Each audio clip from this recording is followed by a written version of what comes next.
from 40. On the way, a knuckleball. He got it!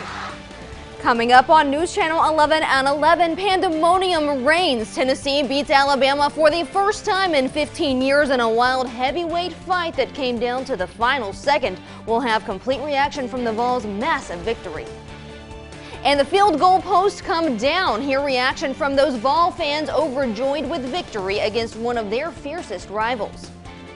And it was a great day for some football. Unfortunately, tomorrow's not going to be the best day, as we are going to be expecting some rain back in the forecast, and I'll break it all down in just a few minutes. Live, you're watching News Channel 11 at 11. There were twists and there were turns, but Tennessee, for the first time in 15 years, has taken down the Alabama Crimson Tide. Thanks for watching News Channel 11 at 11. I'm Ansley Daniel, joined by News Channel 11 Sports' Nick Dugan. And Nick, have you ever seen anything quite like that game we saw tonight? Oh, Ansley, the Vols and the Crimson Tide, they went back and forth. I'm really not sure I have seen anything like it. In the final 15 minutes, it looked like Alabama was going to take that lead late. Alabama's Will Reichard, 50-yard field goal, misses wide right, giving new life to the Vols. It set up this Chase McGrath 40-yarder to win the game, as we showed you at the top of the show.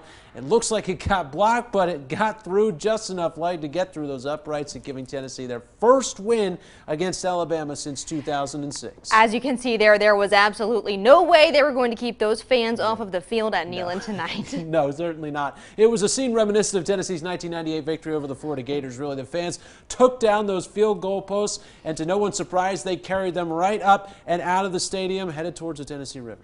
We absolutely love it. Those celebrations weren't just in Knoxville tonight, though. Back here at home, the Beef O'Brady's in Boones Creek erupted with cheers when that ball went through the uprights. And Nick, I bet scenes were like that all over the state of Tennessee tonight. Yeah, and one of the happiest people to enjoy this monumental win for the program has to be head coach Josh Heupel, a program that's been starved for success. He had this to say after the game. Tonight obviously was for our players, but it's for our former players, it's for our donors, it's for our fans. I know how much this has meant to the people of Tennessee and Vol Nation, and so excited that we were coming out with the win. Well, absolutely unbelievable atmosphere. As an alum, I just am all smiles tonight. Yeah, it was really fun to be down there ahead of the game for that special that we had. So cool. People everywhere, and even more so when they won on that game-winning field goal. Absolutely. I know this was your first time, and I'm so happy you were able to experience it was great. All of this. Yes, well, here we're going to go ahead and send it to Sports Director Kenny Hawkins, who is in Neyland tonight for that big win. So jealous of him, but let's go ahead and send it over to Kenny. Thanks a lot, Ansley. As a UT grad, you missed out on a tremendous party here at Neyland Stadium, as over 100,000 of my closest friends joined me down here on the field to celebrate the 6th-ranked Tennessee Volunteers' first win over Nick Saban and his 3rd-ranked Alabama Crimson Tide. This game was like a heavyweight fight. I'm talking Ali Frazier, Tyson Buster, you know, maybe even Rocky versus the Russian.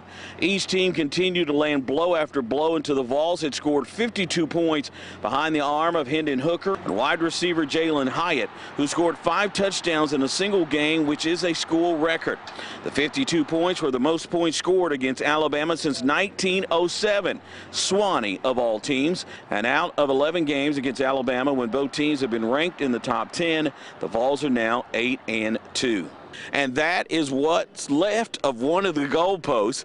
The other is already gone. It was carried down Cumberland Avenue and also dumped into the river. Now, coming up later on in sports, we'll have highlights, the celebration, and we'll hear from the coach and players. Reporting from Neyland Stadium, Kenny Hawkins for News Channel 11 Sports. Ansley?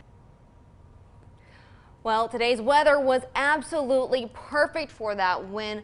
Laurel, couldn't have asked for any better weather in Knoxville for that Tennessee win. What can we expect the rest of this evening? Well, not only was it a beautiful day, That sunset was absolutely perfect in bringing in that beautiful Tennessee orange out there. And as we take a look at the Ashley Weather Cam Network, we're going to have a mild night tonight, but take a look. There's a couple of dear friends on the Ashley Weather Cam Network in Mountain City. So sweet as they have a little late night snack out there. But as we take a look at the live Viper radar, nothing too much happening right now. Starting to see a couple of clouds with a couple of showers starting to move into Southwest Virginia. But once that, we're going to start to see a little bit of the breaks in the clouds as we head into tomorrow morning. Definitely get whatever you need to done tomorrow morning before that rain starts to move in. By the time we get into the late afternoon, evening hours, it's going to be another mild day, so definitely enjoy those temperatures as well, because we are going to be cooling down significantly next week. That rain is going to be starting in the late afternoon into the overnight, as well as starting at the very beginning of your Monday morning. So make sure you do have that umbrella handy. I'll have the full forecast to break down all of the showers on the way coming up in just a few minutes.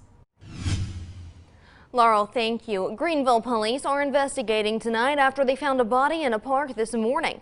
Police say they responded to a call of an unconscious man at the pavilion near Hardin Park Skate Park. That's where they found 38-year-old Cedric Barner dead. Police say there are no signs of foul play, but an investigation is underway tonight. Police are asking that if you had any contact with Barner between last night and this morning, that you call or email Detective William Christie. That information is right there on your screen.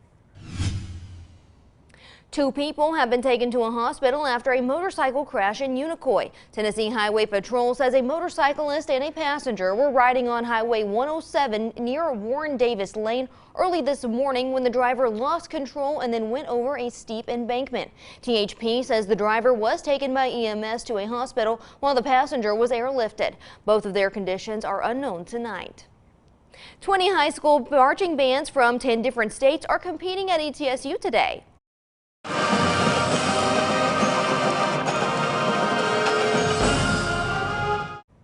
From our area, the Dobbins, Bennett, and Elizabethton high school bands are competing. It's all part of the Bands of America Regional Championships. Bands of America representatives say that these competitions provide an opportunity for bands to improve with critiques from professional judges. The competition's president says that these students put in an incredible amount of effort to execute those performances. Each one of these groups are going to be, practicing maybe 8-10 hours a week times about at least 10 weeks. So there you got 100. And then if you got 100 kids, then you've got about another times 100, etc. It's kind of exponential, and it's kind of cool that they're able to put all of that effort and energy together. 12 bands advanced to the finals this evening, with a regional champion being crowned tonight. The winner will compete at Bands of America Super Regionals for a chance to compete at a national championship next month. Coming up on News Channel 11, a day of barking in Elizabethton. We'll tell you all about this fun event for your pets at the Covered Bridge Park. And currently 57 degrees at the Tri-Cities Airport, a mild night on tap before we start to get some showers and very cold temperatures in our area by the time we start next week. I'll have that full forecast coming up to talk details in a few minutes.